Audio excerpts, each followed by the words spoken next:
ભારતીય જનતા પાર્ટીની સરકાર જે ભ્રષ્ટાચારથી તય હોય, આરોપીઓ હોય તેવા લોકોને હોદ્દા આપી અને શું કરવા માગે છે એ સમજ પડતી નથી, જેના કારણે અરવલ્લી જિલ્લા સહિત કેટલાય લોકોમાં ખૂબ મોટો આક્રોશ છે।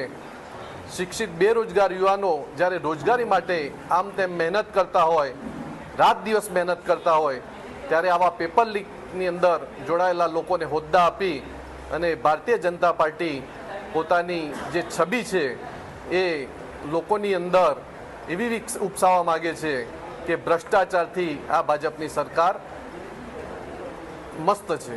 એમનું નામ પેપર કાંડમાં હતું એવું મીડિયાના મારફતે મને પણ ધ્યાન પર આવ્યું, ત્યારે મેં ઉડાણપૂર્વક તપાસ કરી છે અને એ ભાઈ જે છે અમારા યુવા મોરચાનું જે નામ આવ્યું છે એ પેપર કૌભાંડમાં એ રીતે લખવામાં હતો। એ પોતે કોઈ બારોટે વખતે જે તે વખતે 2023ની અંદર કાંડ બન્યો હતો, એને આખું પેપર ફોડ્યું હતું અને 27 લોકો જે લખવામાં હતા એ પૈકીમાં છોકરો તો એવું મારી ધ્યાન પર આવ્યું છે અને એમના એ વખતે ત્યાં બોલાયા હતા, એની તપાસ પણ થઈ હતી અને એમના પર કોઈ વજૂદ નથી એ રીતે એમને તાત્કાલિક જામીન પણ આપ્યા હતા અને એમ છતાંય કોઈ જો મારી ધ્યાન પર વિશેષ આવશે તો પાર્ટી આગળ વધી અને એના પર પગલાં પણ ભરશે।